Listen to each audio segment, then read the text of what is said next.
course, Quinn helped with the early sketches, but the final vision, the code, the soul of Starlight Echo, that was all me. The words hung in the air of the auditorium, amplified by a buzzing speaker.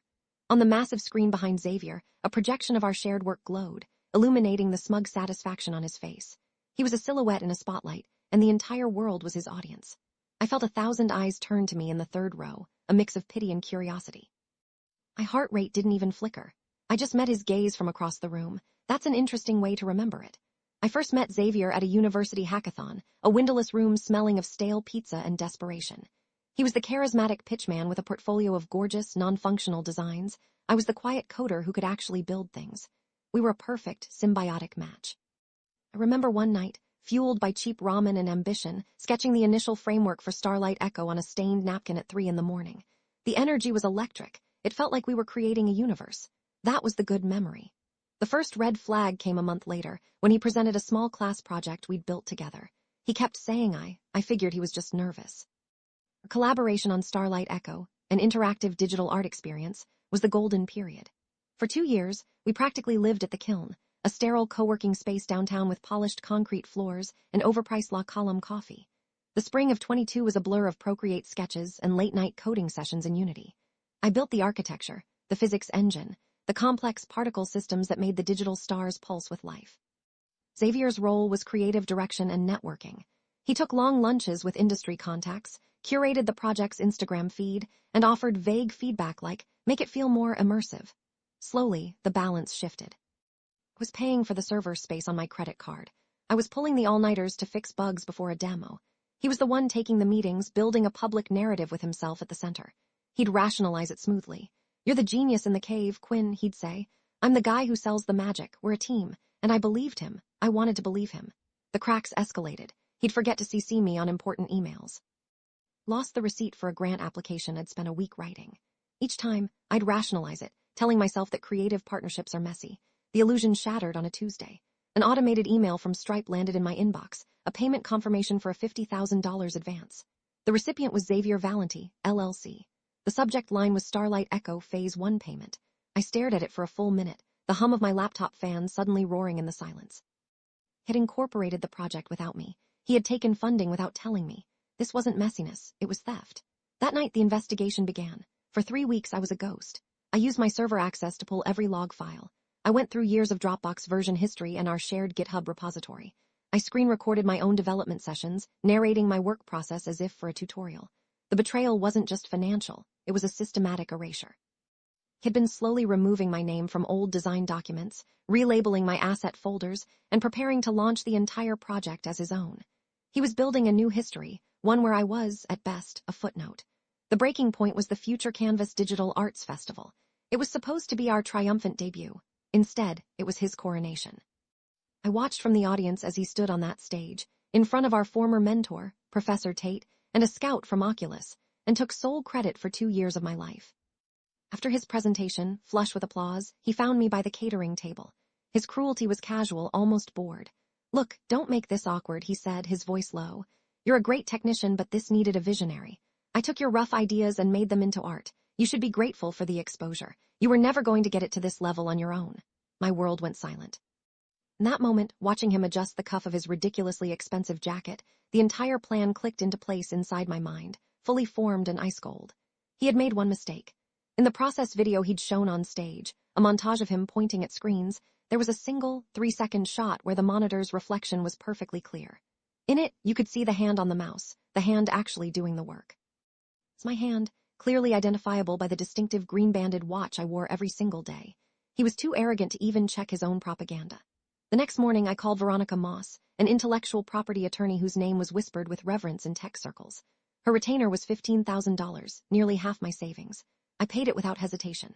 For the next 6 weeks, we prepared. Veronica was methodical, a quiet strategist who saw the entire board. Assembled the evidence into a devastating narrative. There were 412 dated commits to the GitHub repository under my username, accounting for 97% of the project's code. There were the timestamped screen recordings of me building the core assets. There was the Stripe email detailing the secret $50,000 payment. There were chat logs from Slack where Xavier himself admitted, I don't get any of this back-end stuff, you handle it. We even had a sworn affidavit from Professor Tate confirming the project's collaborative origins. The ironic coincidence was the napkin from that first brainstorming session. I had saved it, tucked inside an old textbook. It was our founding document, and he had forgotten it existed. The closest we came to being exposed was when Xavier sent me a text. Hey, need to clean up the old shared drive, it's a mess. Okay if I archive everything? My fingers hovered over the screen. Veronica had warned me this might happen. I took a breath and typed back. Sure, man, go for it. All the originals were already safe on an encrypted hard drive in Veronica's office. The trap was a decoy. Xavier had been desperately trying to land a deal with Viridian Interactive, a major publisher.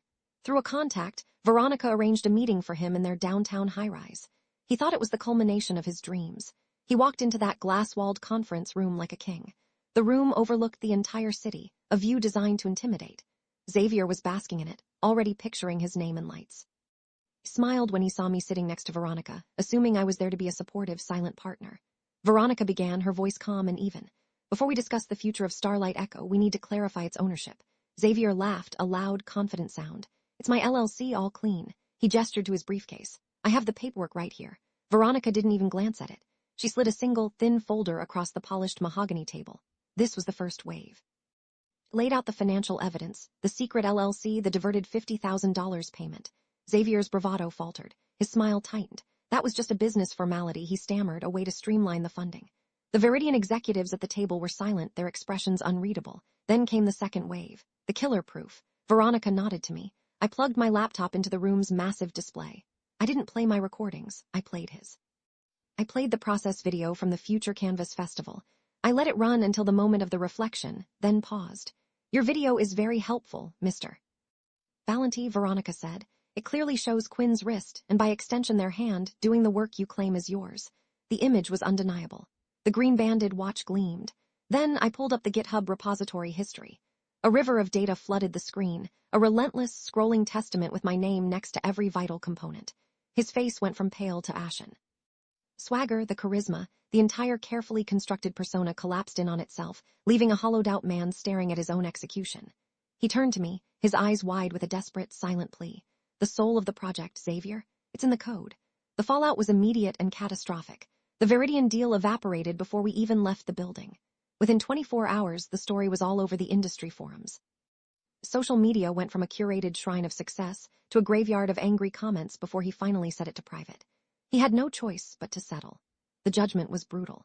He was forced to dissolve his LLC and sign over all intellectual property for Starlight Echo to me. He had to repay the initial $50,000 advance and pay an additional $75,000 in damages. Final term, Veronica's masterstroke, was a mandatory public retraction on all his professional platforms. Months later, I saw him through a window on my way to a meeting. He was working at a corporate IT help desk, wearing a drab, ill-fitting polo shirt with a company logo on it, untangling a mess of cables under a desk. His designer jacket and his visionary ambitions were gone. There was no joy in the sight, only a quiet finality. My renewal came not as a bang, but as a breath of fresh air. I moved into a sun-drenched loft in a different part of the city. I relaunched the project under a new name, Echoes of Starlight, with a small, brilliant team who were credited for every single contribution. The calm I felt wasn't about victory. It was the profound peace of being able to create again, free from the weight of his shadow. Last week, I was on a podcast, and the host asked me about the project's vision. I smiled. The vision was always there. It just needed the right person to build it. I finally understood that the best revenge wasn't seeing him fall. It was having the freedom to rise.